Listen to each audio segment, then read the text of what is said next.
দর্শক, আপনারা এতক্ষণ টানটান উত্তেজনা নিয়ে দেখলেন জগন্নাথ ইউনিভার্সিটির ছাত্র সংসদ নির্বাচনের ফলাফল। কিছুক্ষণ আগে সে ফলাফল ঘোষিত হয়েছে। আমরা যা দেখলাম সেখানে বিজয়ী প্রার্থী যেই হোক না কেন, আসলে এখানে একটি চমৎকার হাড্ডাহাড্ডি লড়াই হয়েছে। এই লড়াইটা দেখতে আমাদের বেশ উপভোগ্য মনে হয়েছে।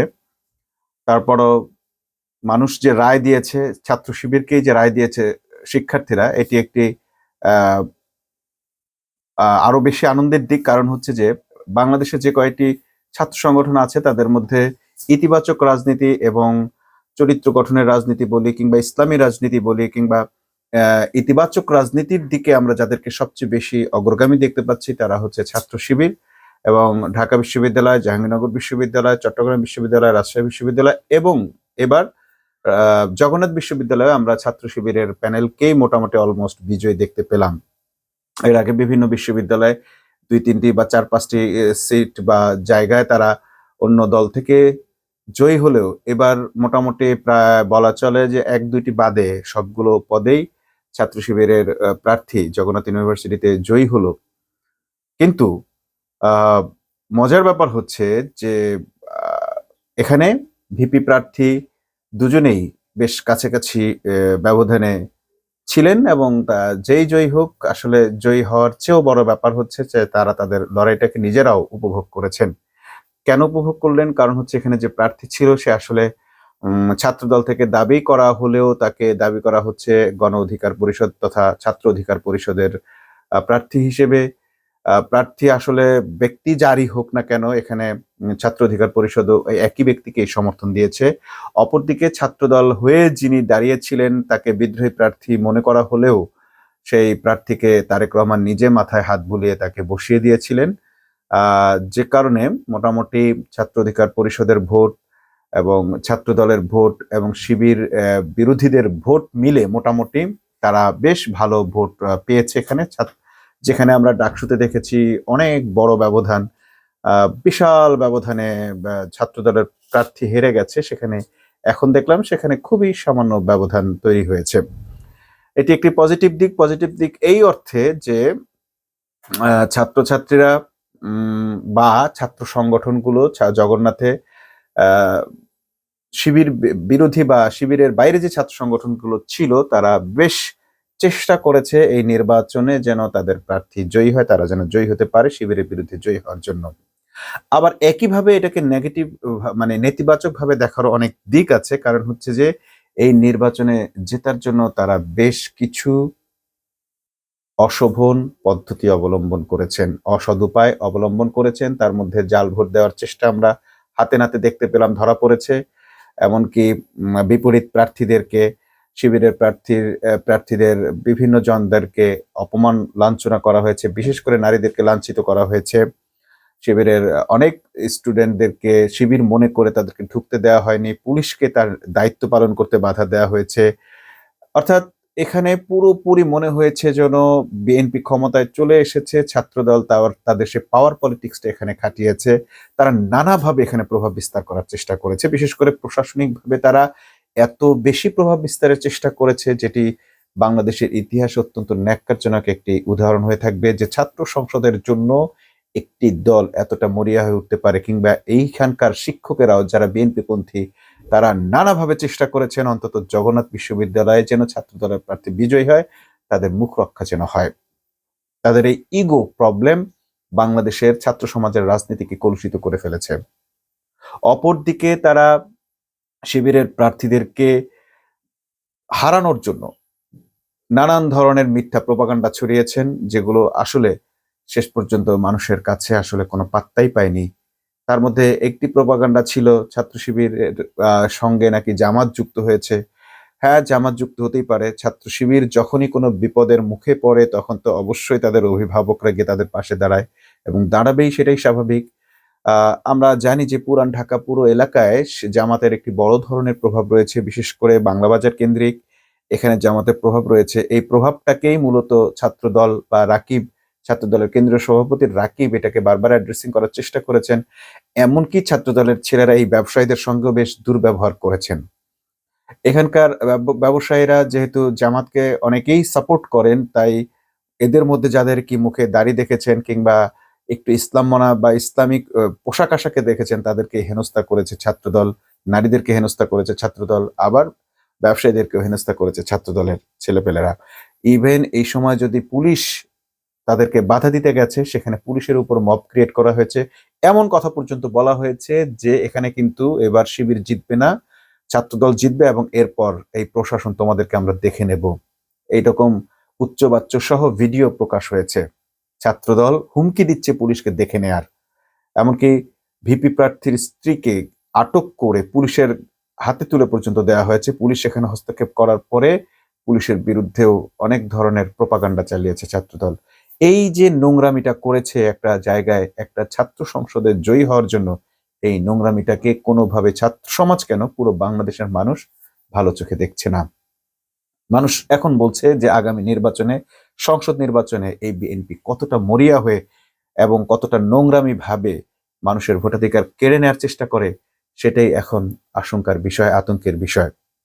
আমরা দেখলাম বিভিন্ন এলাকায় এখন যে বিএনপির ভোটাররা, প্রার্থীরা বা প্রার্থীর পক্ষের লোকেরা ভোট চাইছেন, সেখানে নানা ধরনের নোংরা পথ তারা বেছে নিচ্ছেন, তারা ভয়ভীতি দেখাচ্ছেন, ভোট দিয়ে যদি বিএনপিকে ভোট না দিয়ে অন্য কাউকে ভোট দেওয়া হয় এই করবেন সেই করবেন, এরকম ভয়ভীতি দেখানো হচ্ছে। 24-এর পরবর্তীতে বাংলাদেশে কেউ কারোর স্বাধীনতা ভোটাধিকার কেড়ে নেওয়ার মতো দুঃসাহস করে কিংবা ঘোষণা দেয়, ভয় দেখায়, এটা আমাদের কাছে অকল্পনীয়। কারণ 24-এর গণ অভ্যুত্থানটাই হয়েছে সেই ভয়ের বিরুদ্ধে অভ্যুত্থান। সেখানে মানুষ নির্ভয়ে নিজের জীবন বিপন্ন করে তাদের অধিকার ফিরিয়ে এনেছে। এই 24-এর গণ অভ্যুত্থানকে অস্বীকার করে, 24-এর গণ অভ্যুত্থানকে টোটালি ব্যর্থতায় পর্যবসিত করে একটি দল, এই বিএনপি, এতটা মরিয়া হয়ে উঠে পড়ে লেগেছে যে বাংলাদেশের মানুষের ভোটাধিকার প্রয়োগের আর কোনো রাস্তা তারা রাখতে চাইছে না। অর্থাৎ শেখ হাসিনা যেভাবে মানুষের ভোটাধিকার হরণ করেছে, ঠিক একই কাজ করছে এখন বিএনপি। সেই একই কাজ তারা কিন্তু জগন্নাথও চেষ্টা করেছিল। তারা শেষ পর্যন্ত এত বেশি নোংরামি করে ফেলেছিল যে খালেদা জিয়ার লাশটাকে নিয়ে পর্যন্ত তারা রাজনীতি করেছে। সে লাশের সিম্প্যাথিটাকে ইউজ করে, নির্লজ্জভাবে ইউজ করে এই জগন্নাথের নির্বাচন তারা আটকে দিয়েছিল। তাদেরই একজন তাদের পন্থী, জিয়া পন্থী বা জিয়া পরিষদের শিক্ষক রইসুদ্দিন ভিসির কাছে গিয়ে খুব অডাসিটি দেখিয়ে যে আমি বলেছি নির্বাচন বন্ধ করেন, বন্ধ করতে হবে, এবং তার কথা শেষ পর্যন্ত ভাইস চ্যান্সেলর নির্বাচন বন্ধও করতে বাধ্য হয়। কিন্তু শেষ পর্যন্ত রেজাল্ট কি হলো? সেখানে কি তারা জয়ী হতে পারলো? অলমোস্ট সব পদেই এখানেও ছাত্র শিবির জয়ী হয়েছে। কেন ছাত্র শিবির প্রত্যেকটা ছাত্র সংসদে জয়ী হচ্ছে? এর কারণ যদি ছাত্রদল খুঁজতে যায়, তাহলে তারা নিজেদের রাজনীতিকে কিছুটা হলেও ইতিবাচক পরিবর্তন করতে সমর্থ হবে, নতুবা তারা এর দোষ ওর দোষ, কারচুপি, হ্যান ত্যান এই ধরনের গান গেয়ে তাদের সর্বনাশ ছাড়া আর কিছুই করতে পারবে না। তারা যদি ডাকসু নির্বাচনের পর কিছুটা হলেও লেসন পেত, যে শিক্ষা পেত যে আসলে ছাত্রদের মন জয় করার জন্য কি করা প্রয়োজন এবং ছাত্র শিবির কিভাবে মানুষের মন জয় করেছে, ছাত্রদের মন জয় করেছে, ছাত্রছাত্রীদের মন জয় করেছে, সেই কৌশলটা যে আমরা গ্রহণ করি কিংবা সেই কর্মসূচিগুলো আমরা গ্রহণ করি, কিন্তু আমরা ছাত্রদলের কাছে সেই ধরনের কোনো কর্মসূচি দেখিনি। ছাত্র শিবির সবচেয়ে বড় যে গেমটা খেলেছে সেটি হচ্ছে তাদের ইতিবাচক রাজনীতি।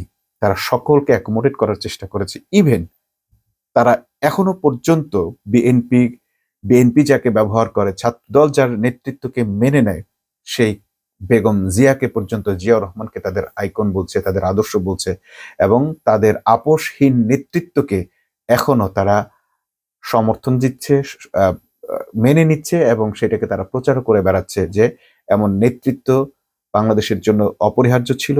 তারা বেগম জিয়ার মতো নেতৃত্বকে হারিয়ে শোকাভিভূত। অর্থাৎ বেগম জিয়া, খালেদা জিয়া এবং জিয়াউর রহমান, তাদেরকে ওন করছে ছাত্র শিবির। ছাত্র শিবিরের এই উদারতা, জামাতের এই উদার রাজনৈতিক চিন্তা জামাতকে এবং শিবিরকে অল্প দিনের মধ্যেই সকল মানুষের কাছে জনপ্রিয় করে তুলেছে। এমনকি যারা বিএনপি করতেন, ছাত্রদল করেন, তারাও পার্টির কারণে যে কথাই বলেন না কেন আড়ালে আবডালে জামাত শিবিরের প্রশংসা করছেন।